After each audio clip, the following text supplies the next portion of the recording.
And good evening, ladies and gentlemen. Welcome to Two Guys and a Bible here on Fulfilled Radio, a voice you can trust. My name is Don K. Preston, and with me tonight is Daniel Rogers. William is not with us, and so glad to have Daniel with us. We're going to continue our discussion of the Messianic temple here in just a little bit. Daniel, I think folks know you to a certain extent, but tell us anyway, give us a little bit of an introduction to yourself and what's been going on in your world lately. Sure. Well, I'm originally from Alabama. I had moved down to Florida for a couple of years to work at a congregation in Arcadia, just southeast of Tampa. But recently, my wife and I both got job offers again in North Alabama, and so we're kind of back in our old stomping ground, so to speak. And I'm working as a co-minister of a church up here in North Alabama and in Albertville called the North Broad Street Church of Christ. They're not a full preterist church, so to speak, but they know my position, and they're happy with me being here, working with the youth, and also attending school while I come here. And so I've got a website that I post on pretty frequently called labornotinvain.com. And once we get moved in and settled, I'm going to be resuming a lot of my live streams and YouTube work that you're probably used to me doing if you follow my channel or my website at all. So that's what's been going on, Don. All right, very good. Well, I know that a lot of our listeners are, in fact, very familiar with you. You've been kind enough to fill in for me on my morning musings somewhat in the past, and I had actually contacted you a little bit ago to try to fill in for me, or I thought about it, getting you to do that since I have been on a hiatus from filming the last 2 weeks to try to give my voice a little bit of a rest. I caught strep throat a little over 2 months ago. Evidently, the strep throat settled in my larynx, and evidently it did some damage to my vocal cords. I don't know how much people can tell now, but it is still a strain for me to talk. It is a strain for me to project and to have any volume. I very often go into coughing spasms, not always. I told my wife before I came on the air that I really, really, really hope that I won't go into coughing, that I'll be able to talk on the program tonight. But I can tell you this, it is good to be back here on Fulfilled Radio, a voice you can trust. And I miss doing my morning musings. And I tell you, I'm just thrilled to death with the job that Scott Fisher has been doing. My friend, he's from Tennessee, and he's been doing a fantastic job doing and filling in for my morning musing segment there, and been doing some teaching from the book of Hebrews. And I've just gotten a ton of really, really positive feedback on the lessons that Scott has been presenting. So again, I'm thrilled to be able to be back just tonight. We'll see how this goes. At the moment, at this present moment, my voice feels internally, it feels extremely, extremely tight and uncomfortable. But again, we're going to do the very best that we can, and we're going to carry right on. I tell you what, this 2-week hiatus, to a great extent, I have taken somewhat of a break from Facebook. Now, I would post Scott Fisher's videos every morning on the various websites or Facebook pages that I normally post my morning musing videos on. And other than that, I just didn't get on Facebook a tremendous amount. As a matter of fact, while I was in Springfield, Missouri over this last weekend, my wife and I went up there, as I was sharing with Daniel before we came on the air. My wife and I went to Springfield, Missouri over the weekend and attended what is generally considered to be the largest automotive swap meet in Missouri, and had a fantastic time. And, with the exception of being on Facebook for just a few moments for a couple of the days, I really didn't spend a whole lot of time on Facebook, and I certainly did not spend a lot of time on the Facebook pages that are basically dedicated to attacking any kind of preterist as a heretic, false teacher, man of sin, et cetera, et cetera. Pardon me. And that was kind of refreshing, Daniel. It really was. I went there for 2 or 3 days and wasn't called a heretic a single time, with that very, very brief exceptions for a morning or two there on the one Facebook page. So it was like, whoa, this is pretty cool. Yeah, that's with the new baby, he's 19 months old now, so I don't know if you can call him new anymore. But with how everything with COVID was working out, I had to stay home with him for a while because Laura was the school teacher, and they her job resumed, but my job, which was basically business to business, door to door copier sales, I had to stop doing that because of COVID, and so sure. I stayed home with the baby, and she went back to work teaching, and I just did not have time to get on Facebook, and it would just stress me out because I didn't have the time to dedicate to responding to all of the critics, and so I had to end up leaving a lot of those groups that I used to be at least somewhat active in, and it has been refreshing, Yeah. Not having people breathing down your neck about every little thing you do has been nice. So, well. Growing up in Arkansas, there were a couple of sayings, colloquial, localized statements. I think they're also in some other states, but I shared with some people some time ago that one of the sayings that we had in Arkansas was, "You don't stop a train to throw rocks at a barking dog," and I have gotten to the point where, although I will engage the critics, especially if I think that they're saying anything that needs to be responded to. And I must confess, I get a little chippy at times. And I recently told some of the people on that one Facebook page that they were talking about me not being on there somewhat. And I told them, I said, well, guys, you have to understand. I said, the only reason I come on this Facebook page anyway is to have some fun refuting your nonsense. And I said, secondly, I've got honest people to deal with.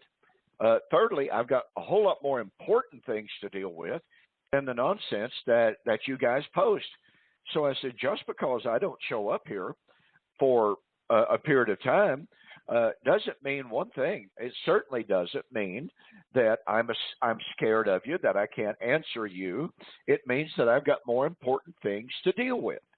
And that didn't go over real well since so many of them on there, if you don't respond within the time frame that they think you ought to, then that proves that you're running scared and all this kind of stuff. And the second old saying that we had in Arkansas is, you don't get into a puking contest with a buzzer.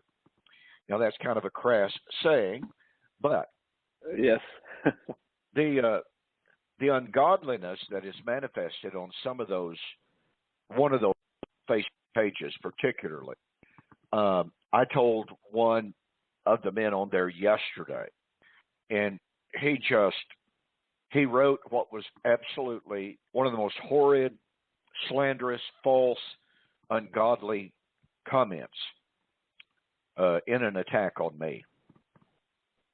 And I told him, I said, I said, from time to time, I keep wondering if you can sink any lower in your ungodly attacks, slanderous, false attacks on me. And I said, then lo and behold, you do. You sink lower than you ever have. And I said, honestly, you ought to be ashamed of yourself. I said, I thought this was supposed to be a forum for discussing issues. Instead, you've turned it into a forum for you to publicly attack my character, my integrity, my standing before the Lord, and to do nothing but call me names. I said, you don't make any biblical arguments. All you do is slander me. And again, I said, you really honestly ought to be ashamed of yourself. Well, of course, that elicited a response. You're the one that ought to be ashamed of yourself and repenting of your sin for teaching such an ungodly doctrine as preterism. So, that's that's the kind of things that we encounter when we try to deal with people who have hardened their hearts. They become willfully and willingly ignorant. They have turned their back on the truth, and that's all you can say about it. And some of them have become so calloused, and they have become guilty of literally creating brand spanking new arguments that have never been made in the history of biblical commentary. Some of the most asinine, ridiculous, illogical, and unscriptural, not to mention unscholarly, arguments that a person has, that you've ever heard of. And, I try to think that I've done a fair amount of reading. I'm fairly familiar with the scholarly literature that is out there. I certainly haven't read everything. I don't make a claim to that. I don't think anyone can read all of it. But when somebody comes up with some of the arguments that some of these individuals are making, and you know that all of the very top scholars that you have read and who allude to other top scholars, perhaps some of whom you have not read, and not one of them even hints, suggests, infers, or implies anything remotely resembling what is being argued, then you just sit back and you just shake your head in wonderment at the desperation of the anti-preterist sentiment, and is part of why I coined this non-Latin Latin phrase, argumentum ad desperatum. Now, that's not in the Latin. It's just a term that Don Preston invented, but it means argument from desperation. And that's what I mean when I encounter arguments that I've just described. When you can't find those arguments made in any literature by any commentator of any religious affiliation, it's not to be found. And when you call on them, when you challenge them, as I did today, and I did yesterday, I challenged them to document from any lexicon, from any grammatical source, or from any critical scholarship, where any scholar, any grammar, any lexicon supports what they're saying. And when all they do is ridicule me for challenging them, it's more than a little bit revealing. And that's why I say it's argumentum ad desperatum. Well, that's sometimes what you run into. I've had similar experiences in the past where you'll have heard something preached over and over and over again, like in the Church of the Christ, for example, and then the person that you've been talking to comes back with just something that you have never heard. You might have even heard taught against, Yeah. And you're going, where did this come from? And the only solution that you can think of is, well, they must have just had to, come up with this to save their skin. The example I'm thinking of is I was always taught an early date of Revelation. We took the Foy Wallace view and had learned from Franklin Camp and all this. And one day I was talking to somebody about that who knows all those arguments very well. And they walked me up to a classroom in the church building, to the upstairs, opened up a door. They pointed at the wall where the books of the Bible were listed on a little chart that you can get, from a Christian publishing company. Yeah. And they pointed at it and they said, look right there, Revelation, AD 96. Well, look, okay, we're all going to have to repent now. That's it. That's definitive, right? Yep, that's right. And one time, in that same classroom, up on the whiteboard, I saw that there was one of the Bible class teachers had listed some passages about the second coming. And you know what two were right next to each other as parallels? Matthew 24:31 and 1 Thessalonians 4:13 through 18. Oh yeah. Oh yeah. Yes, and I'm just going, yes. oh man, this is I've been trying to tell you, but oh well. Yeah. Right. Well, listen, we want to get to our study of the Messianic temple. I was reading just the other day. Somebody sent me a link. I've lost it now. But the individual, it was on somebody else's Facebook, or I should say YouTube channel, and I had responded to the original poster, and again, it was about the Messianic temple, saying, and I just pointed out, there will be no temple built in Jerusalem, and even if there were, it would not be the fulfillment of biblical prophecy. Oh my goodness. This individual responded to me, and and they just, of course, I'm actually a heretic for denying their dispensational doctrine, but they said they're getting ready to build and to begin construction of the temple this was their terminology, any day now. And I was rather stunned at that. And I thought, well, I wonder what the Muslims think about this. I didn't realize that the Dome of the Rock, had been removed. I didn't realize that the Jewish authorities in Jerusalem had okayed such a thing. I am aware of the fact that as many as, and this fluctuates from time to time, there have been, and there are, and again it fluctuates, as many as 10 attempts every single year by Jewish Zionist radicals to break into the precincts of the Dome of the Rock to blow it up so that the Jerusalem temple can be rebuilt. A lot of people are not familiar with that, but all a person has to do is to do some research, and you know that very, very commonly some Zionist radicals do their best to destroy the Dome of the Rock. And a former general in the Israeli army, he is a raving radical Zionist, and he is on record as saying, we need World War III so that the Dome of the Rock can be destroyed and we can build our temple.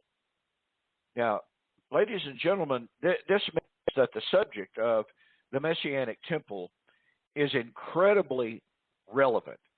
It means it is incredibly important because Zionists in America, and that includes John Hagee, who is a radical Zionist. He is on record saying Christians should not even try to convert Jews because after all, the Jews have their own covenant. It's the Abrahamic covenant. They don't need Jesus. And if we are naive enough to believe and to think the subject of the Messianic temple is simply an exercise in biblical doctrine, kind of an abstract, pie-in-the-sky theological exercise, we are flat dead wrong. This is a subject that is on the minds of literally millions and millions and millions of people every day. It is a subject that is the cause of violence very, very commonly.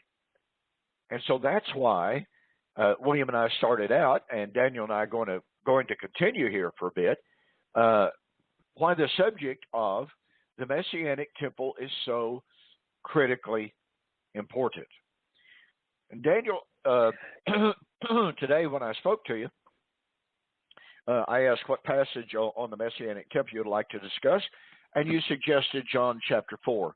Why don't you give us a real brief synopsis of how John chapter 4 of the Samaritan woman fits into this story of the Messianic temple? Sure, of course. Well, one thing that's interesting is you mentioned a moment ago how the YouTube commenter said that the temple is ready to be built any day now. And the Anchor Yale Bible commentary which was written by Raymond Edward Brown. He made this comment on John chapter 2 when Jesus used the expression, he'd build it again in 3 days. He says, and this is, of course, his interpretation, but he says, perhaps the best solution regarding the 3 days lies in recognizing that 3 days was an expression that meant a short but indefinite time. He cites a few examples. He says, by promising that the Messianic temple would be rebuilt in such a short time, Jesus may have been hinting at its miraculous nature. His point was that Jesus's comment that it would be rebuilt in 3 days meant that it would be built in a short time. Regardless of how you would interpret that, it's impossible to find the fulfillment of Jesus's words outside of his generation. So yeah. I thought I'd bring that up because that's what that reminded me of when I was doing some research earlier for this lesson tonight. But what we have in John chapter 4 is really a continuation of what's been going on throughout the Gospel of John, beginning in John chapter 1. Because in John chapter 1, with the introduction of John the Baptist, of course, Isaiah chapter 40 and verse 3 is cited as he being the one that was the voice crying in the wilderness. He's the fulfillment of the Elijah passages in Malachi 3 and 4. And he was the forerunner of not just Jesus's so-called first coming versus his second coming, but his entire parousia, the first and the second coming, his coming to die on the cross and his coming in judgment. And what we have in chapters 2 and 3 are some introductions into that. Of course, when Jesus turns water into wine, that might remind us of Isaiah chapter 1, where their wine had become diluted with water, talking about their coming judgment there in Isaiah 1. They had become like Sodom. In chapter 2, of course, Jesus makes the comment about the Messianic temple, and as the exegetical dictionary of the New Testament talks about, Jesus using that term to build up or to raise up really connects the Messianic temple with his resurrection, but it also connects it with the church, the ecclesia. And then in chapter 3 with Nicodemus and the new birth, this again hints back, being born of water and spirit hints back to passages like Ezekiel 36 and similar texts where they would be washed with water and living waters would flow. And so when we come to John chapter 4, we find Jesus having this conversation with the woman at the well, the product of the divided empire, divided kingdom all the way back in the days of Jeroboam and Rehoboam. And when he goes and he asks her to give him a drink, and they have their dialogue there, and she wants to know how he can ask her for a drink, being a Jew. And John sort of clarifies there the cultural situation. The Jews had no dealings with the Samaritans. She goes on, and when she realizes that Jesus must be at least a prophet, maybe even the Messiah, she asks a question. And I think, Don, you can agree with me here that we probably have a question that we're ready to ask Paul, when we get to heaven. There's some Bible verse or, prophecy that he quoted or something that you're just ready to ask. And this woman had this question on her mind. And the question was basically, where's the right place to worship, here on this mountain or in Jerusalem? Now, to us, that might seem like a silly question. But this was her entire world. Where do we worship? You people say that it's supposed to be in Jerusalem. Our fathers worshiped in this mountain. Please, clear this situation up for me. So the expectation of the Messianic expectations were intense, as we see in the first few chapters of the book of Luke, not just among the Jews, but among the Samaritans as well. And what both groups were really looking for was justification. That their way was the right way, but also reconciliation to God. And so Jesus offering her the eternal water of life, as we see in around about verse 14, that's going to pull from all these Old Testament passages, really ultimately going back to God watering the people and during the Exodus, that would hint that Jesus was, aware of some sort of new Exodus or second Exodus that was going on or just about to take place. And so she latches onto that very quickly and recognizes his authority and the importance of him appearing to the Samaritan people. So hopefully that was a good enough introduction there for you, Don. Well, that's very rich and some really, really good insights. And I think it's extremely important that we do, as you pointed out there a moment ago, that we recognize that John chapter 4 doesn't stand alone. There's a thread throughout the book of John. And by the way, there is an Australian scholar by the name of Mary Coloe, Coloe, is how she spells her names. And she has written a book on the temple, the Messianic temple, in the book of John. Now, obviously, she's a Catholic scholar. There's a great deal that in the book that I would not agree with on any level, of course.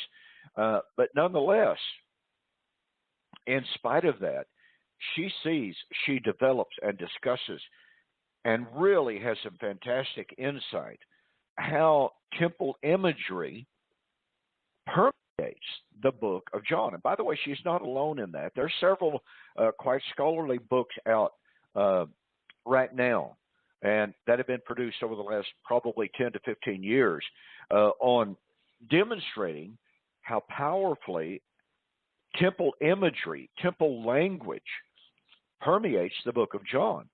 And by the way, we have, even before, you had mentioned picking up there in John chapter 2 and what have you, but in John chapter 1, we have temple language imagery, Messianic temple imagery that is expressed in a very powerful, although very succinct way. The Word became flesh and dwelt, pardon me, tabernacled, from the Greek word skene, tabernacled among men. Well, that brings out something you touched on there a moment ago, and that is the Exodus. Because nothing conjured up imagery of Exodus in the Jewish mind more than skene, that word, because it was the tabernacle that they built while they were wandering in the wilderness, Exodus 25 to 40. And so God repeatedly said in those chapters, again, Exodus 25 to 40, God repeatedly said, this is where I will meet you. I will dwell among you. This is where I will dwell. Now, so obviously it was representatively, but that temple did represent the presence of God. And so now here we have John chapter 1. In the beginning was the Word was with God, the Word was God. And the Word, when it says the Word was with God, that language there means on a face-to-face basis. There's an equality that is expressed in that language of being with God. He was not the God, he was God, not the God. In other words, he wasn't the Father, but he was nonetheless God. He was true deity. And then immediately he came, we are told. That Word became flesh, and he came and tabernacled. Just like Yahweh came to be with Israel, dwelling with them in the tabernacle, here is Jesus, who is, Hebrews chapter 1, verse 1 and following will say, who is the very express of God, and the fullness of his glory, he came and tabernacled among men. So once again, this temple imagery, and obviously this is Messianic, so we find this theme, this motif of the Messianic temple beginning directly here in John chapter 1. And by the way, you mentioned a really excellent point there about Jesus turning the water to wine and going back to Isaiah chapter 1. That to me is just a really, really excellent tie-in. It is one that scholars have recognized. And there's something else at work here. When Jesus turns water to wine, and then in chapter 4, he tells this woman that if you believe in me, those who believe in me, out of their belly shall flow waters of, or living waters. And if you believe in me, I will give you water, and you will never thirst again. Well, folks, this goes directly back to Ezekiel chapter 40 to 47 that William and I spent so much time on. In Ezekiel 46, 47, chapter 47 specifically, out of that Messianic temple, what flows? River of life. And everywhere it flowed, it gave life except in some areas. It didn't flow in some regions, and where it did not flow, there was no life. So here is this promise of the river of life flowing, and it would flow out of the temple. And then in Zechariah chapter 14, in the prediction of the day of the Lord against Jerusalem, what do we find? Well, find a river of life flowing out from the temple of God and watering the world, so to speak. And so Jesus is really drawing on, I think it was John A.T. Robinson, who, Pistache, which means just a combination of Old Testament prophecies. He didn't say, if you believe in me, I'll give you water and you'll never thirst again, in fulfillment of Ezekiel, or in Ezekiel to Zechariah, or in fulfillment of Isaiah 12, verse 3, let us with joy draw waters from the salvation. No, he didn't say that. But I tell you what, folks, to me this is illustrative. I will say this. It is illustrative of how ignorant I personally was in my early years, in my early ministry. I was so ignorant of the Old Testament that I literally had no clue when I was reading so many New Testament passages that these New Testament passages, these New Testament speeches that are recorded were in fact directly echoing a host of Old Testament prophecies.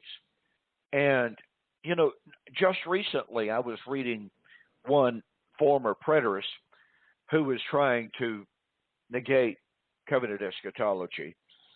And in Matthew chapter 24, verse 15, when Jesus said, when you see the abomination of desolation spoken of by Daniel the prophet, whosoever reads, let him understand. Then let those who are in Judea flee to the mountains. And this individual was saying, well, see, the formula that Matthew uses, Matthew's favorite formula is that it might be fulfilled, which was written by, and then, alludes to or cites the Old Testament passage. And so this individual was saying, see, Matthew doesn't use that formula that it might be fulfilled. Well, that's creating a really, really false journalistic rule. Good grief. Who has a right to say that a prophecy or an Old Testament text could only be a prophecy being fulfilled if the New Testament writer says, guess what? This is the fulfillment. And as a matter of fact, it can be demonstrated quite easily that Matthew cites several, and I mean several, Old Testament passages, and in those passages that he cites, when he is writing, he does not say that it might be fulfilled, which was written or spoken by the prophets. But what he is doing, it's so abundantly clear that that's precisely what he is doing. And so he didn't have to say, well, what happened here is in the fulfillment of. No. Number one, that's denying the normal way of or I should say, the normal hermeneutic, Hebraic hermeneutic. They did not believe. They did not teach. They did not say, well, it has to be said, this happened, that it might be fulfilled. No, no, no. That is simply not the way things were done and said. Now, by the way, I'm trying to remember now exactly which one of my books I document this in. I have a list of passages in Matthew, and I didn't even examine Mark, Luke, John, but I focused on Matthew. But I adduced a list of passages in Matthew in which Matthew simply said, as it is written. He didn't say that it might be fulfilled, which was written. He just simply said, as the prophet said, or as it is written. And yet there's absolutely no denying that in the context and the way that he's using it, he is saying, he is teaching that whatever it is he's talking about, it was the fulfillment of what the Old Testament prophet that he cites that passage was being fulfilled. So when we come to John and we see Jesus using the language of living waters, even though he never says, I'm going to do this or you're going to receive this in order that it might be fulfilled, which was written in Ezekiel 47, which they didn't have chapters, divisions, or this, I'm offering you this in fulfillment of what Isaiah promised or Ezekiel or whatever. No, no, no. It's just simply not the way they did things. So it's a completely artificial, contrived, and invented hermeneutic to demand that any New Testament writer had to say, such and such happened that it might be fulfilled. This is the fulfillment of. No, they didn't have to do that. No Jew of the first century would expect or demand that type of thing. And, folks, if you haven't read, I was talking with our mutual friend Dallas Burdett the other day about this very thing and about when I was growing up, as I mentioned a few moments ago, I was so ignorant, so utterly ignorant of how the New Testament used the Old Testament, that when I began to see how the New Testament uses the Old Testament, is dependent on the Old Testament. Now, you talk about a shock to my system, folks. I mean, that made my head turn around on my shoulders. I mean, it just blew my mind. In later years, I discovered the writings of a man by the name of Richard Hayes. Now, if you have not discovered or have not read the books of Richard Hayes, I would highly recommend that you do so. Richard Hayes wrote a book, Echoes of Scripture in Paul, and Echoes of Scripture in the Gospels. And I have to tell you, this latter book, and I was sharing this with Dr. Dallas Burdett in a phone call the other day. I don't think he was quite familiar with Echoes of Scripture in the Gospel. It seemed like he wasn't. I know he knows of Richard Hayes and of his writings. But that latter work, Echoes of Scripture in the Gospels, is one of the most evocative, rich, I would even use the word warm books. And by that I mean, it just gave me the warm fuzzies. When I read and when I read that, I'll pick it up at every once in a while, just reread sections of it. And I just marvel of how wonderfully rich the Gospels truly are. And he focuses a great deal on the Gospel of Mark, which in scholarly circles is considered to be the very first of the Gospels written, and the others are dependent on them. So that's why scholars generally appeal to Mark instead of the others first. But I got to tell you, folks, when we read John chapter 4 and Jesus' discussion, the woman's discussion of living water, we really, really, really ought to acquaint ourselves of the Old Testament promises of how inextricably bound up the motif of water, living water, flowing out of Jerusalem, flowing out of the Messianic temple, how rich of a subject that truly is. And I've talked a good bit there, Daniel, so go ahead and jump right in there and offer us some additional thoughts. Sure. When you look at the connections you were mentioning a while ago with Ezekiel 47 and Isaiah 12 and similar texts, you also can't help but, Zechariah 14, you can't help but think about Revelation chapter 21 as well, Revelation 21 and 22, which takes all of those passages again and just fits them all together so perfectly.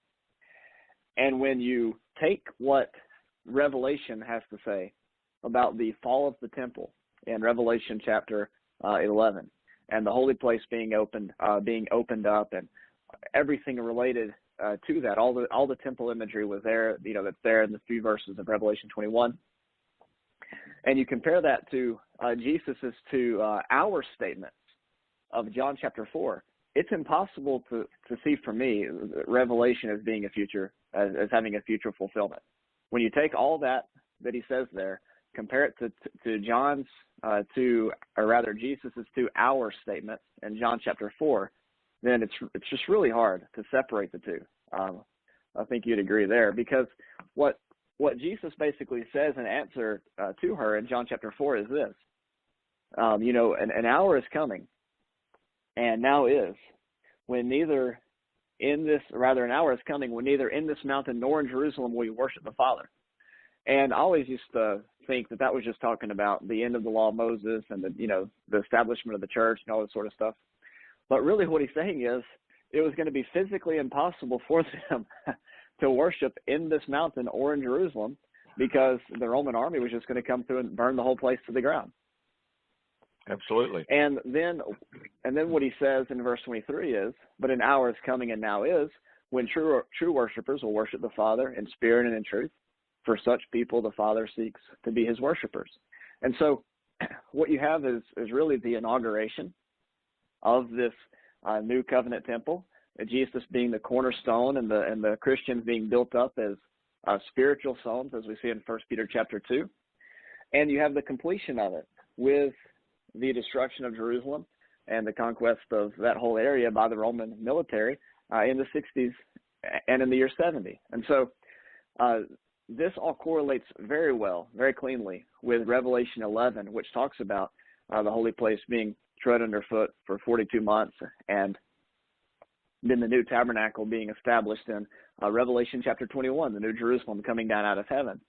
And one thing that I was talking to Don about a little bit on the phone earlier is this idea of worshiping in spirit and in truth. We kind of use this passage as a proof text in the churches of Christ to say that you have to have the right attitude and you have to do it the right way. But if you understand the question that she's asking, which is where are we to worship, then the answer that he gives isn't about means and methods. It's about a location. In spirit and in truth is not about where you worship in the sense of in an assembly on the first day of the week doing 5 prescribed acts, but it's about the fact that we are the temple of God. That when we are living our lives as Christians, our entire life is a living sacrifice, holy and acceptable to God, which is our spiritual service of worship, as the New American Standard renders it in Romans chapter 12, verses 1 and 2. And what's interesting is when Paul is writing to the church at Corinth, and if we were to go to 1 and 2 Corinthians to talk about the Messianic temple, that would probably if you spent 14 episodes in John chapter 2, I'm assuming that going to 1 and 2 Corinthians would take about 60 episodes or more. Yeah, oh, yeah. Well. But, one of the very first things that Paul does in 1 Corinthians in verse 3 is he's talking to the saints there, and he says that in every place they called on the name of the Lord, which brings me in my mind back to the temple, because in the dedication of the temple, all the way back in the book of 2 Chronicles, chapter 6, around verse 30 and following, Solomon said that the foreigners would come from all places to go to this place to call on the name of the Lord in this place.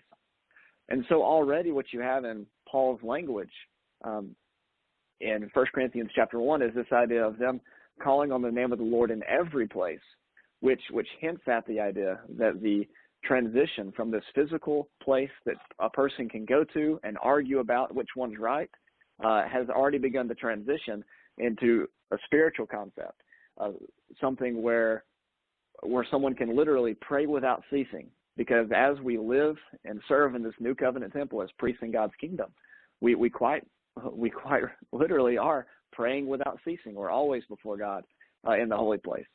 And this is really the type of face-to-face relationship that Jesus has brought us into with God.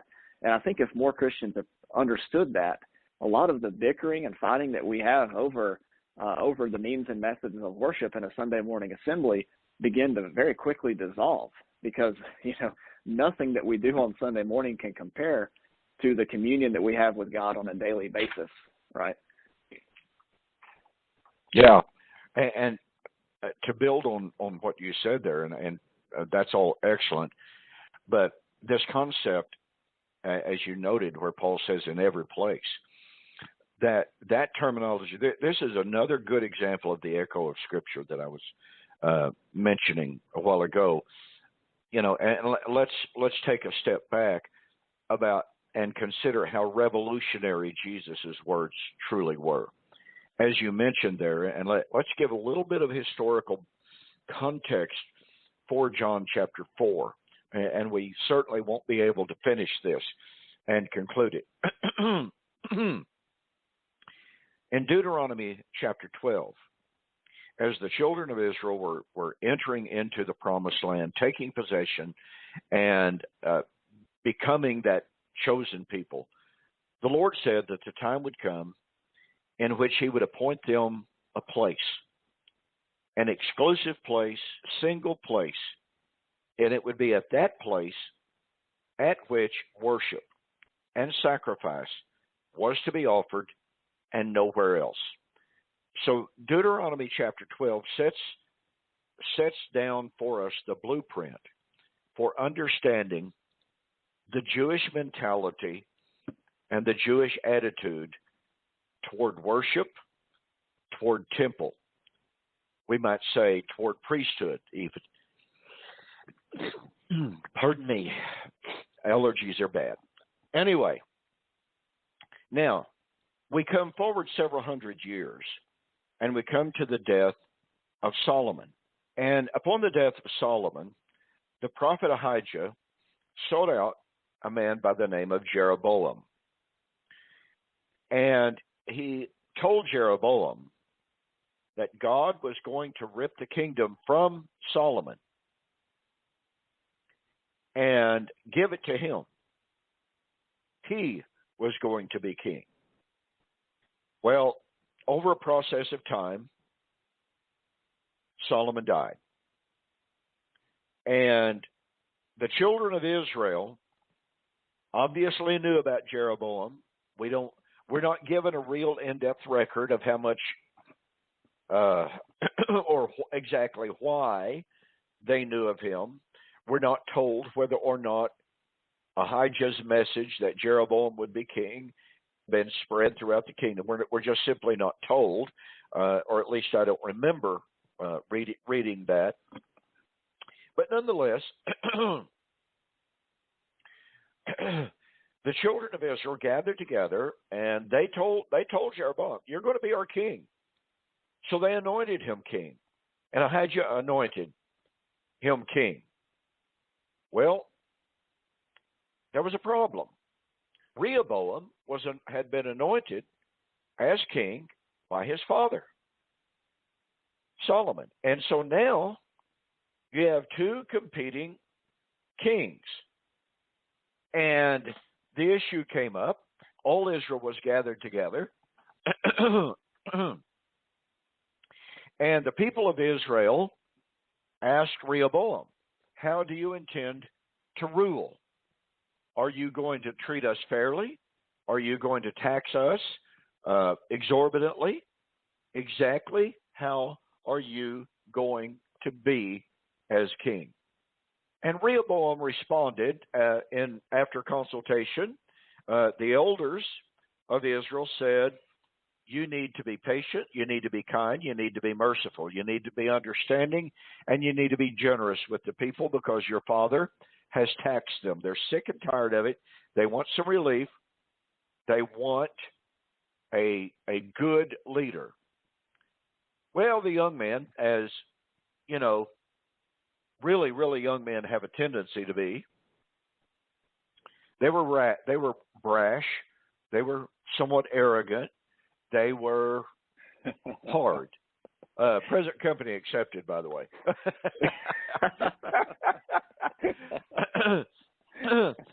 And so they counseled Jeroboam and said, you need to stand up in front of this people, and you need to tell them, if you think my dad was bad, you just wait. You think your taxes are bad now? I'm going to double them. I'm going to triple them. I'm being hyperbolic here, obviously. And if you think the burden that my father put on you was heavy, I'm going to double it. I'm going to make you think my dad was the greatest thing ever was, because I'll guarantee you what, I'm going to make it worse for you. Well, Jeroboam stood up along with the people who were obviously grumbling. Jeroboam said, okay, people, I've had enough. I don't know about you, but I'm out of here. And the people followed him, and the only tribes left for Rehoboam was Judah and Benjamin. That is the beginning point. And of course, this is all recorded in 1 Kings chapter 11 through 13. And so what we have here is the divided kingdom. And in 1 Kings chapter 12, Jeroboam realized that the people that had followed him when he went up to Shechem, went into what became known as the Samaritan region, he realized that they still had an attachment, an attraction, an affinity for Jerusalem, for the feast days, for the worship at Jerusalem temple. And so in order to prevent the children of Israel becoming once again so attracted and attached to Jerusalem and the feast days and the priesthood there, Jeroboam established a new system, a new priesthood. As a matter of fact, 1 Kings 12 tells us, the language is more than a little remarkable. It says that anyone who wanted to be king, anyone that wanted to be a priest and to serve in the worship there at Bethel and Dan and Shechem, he anointed them a priest. They didn't have to have any lineage. It didn't matter whatsoever. Hey, you want to be a priest? Come on. Do you know what to do? Nah, well, don't worry about it. We'll teach you what to do. Now, you talk about an apostasy of massive proportions. Here is an apostasy, all coming right straight back to Jeroboam and the priesthood and the worship. Well, in later years, at Mount Gerizim, the Samaritans who had been imported into the Samaritan region, when the Assyrians came in and carried the 10 northern tribes off into Assyrian captivity in 721 BC, the Samaritans established on Mount Gerizim their own independent temple. Now, we have to understand that the Samaritans were, to use an older term, they were a bunch of half-breeds. The Samaritans were never, ever considered true Jews. They were pagans that had been brought into the Samaritan region by the Assyrians. They had intermarried with the weak, the poor, the sick, etc. of the Jews that were left there or that they left there. And so in the thought of the, quote, purer Jews, unquote, the Samaritans were, they weren't even considered half-breeds, to be honest about it. The ancient Jews, the ancient rabbis, used to have a saying, or had a saying, and they said, there are three things that Yahweh hates: Gentiles, Samaritans, and women. Now, don't get me started on the women aspect of that, because I cannot explain why any rabbi would say that. But that was a saying among ancient rabbis. But that gives you an insight into the attitude of the Jews of the Judean region toward the Samaritans. And you get insight into that in John chapter 4. As Jesus was traveling to Jerusalem, and they were going to from the Samaritan region, which is where the discussion with the woman about the at the well took place, and the implications of the Messianic temple. They were going to go through a Samaritan village, and by the way, a good faithful Jew would normally not travel through the Samaritan region. They would actually cross Jordan to the east, go south until they were parallel with Jerusalem, and then they would cross Jordan and go back into Judea. That's how much animosity there was. But when the Samaritan village knew that Jesus and his apostles were going to pass through the city, they wouldn't let them come. The Samaritans would not allow these Jews to pass through the village. So good old John, this great apostle of love, gentility, kindness, compassion, said, Lord, how about if we call fire down from heaven and just burn them all up? So that gives you some insight. That's a big difference from this kingdom's not of this world, huh? Oh boy. I tell you what, it's absolutely amazing. And so that's the background for when this woman says, our fathers worshipped at Gerizim. You, the Jews, say you're supposed to worship at Jerusalem. Folks, that sets up the conflict and the discussion of what Jesus said then, neither in this mountain, Gerizim, or in Jerusalem will men worship the Father, but in any place, every place. I would like to urge you to read Malachi chapter 1, verse 11. That'll be your homework for next week. In the meantime, Daniel, thanks for joining me for this evening here on Two Guys and a Bible on Fulfilled Radio, a voice you can trust. Appreciate it very, very much. And with that, I'm going to say good night and God bless.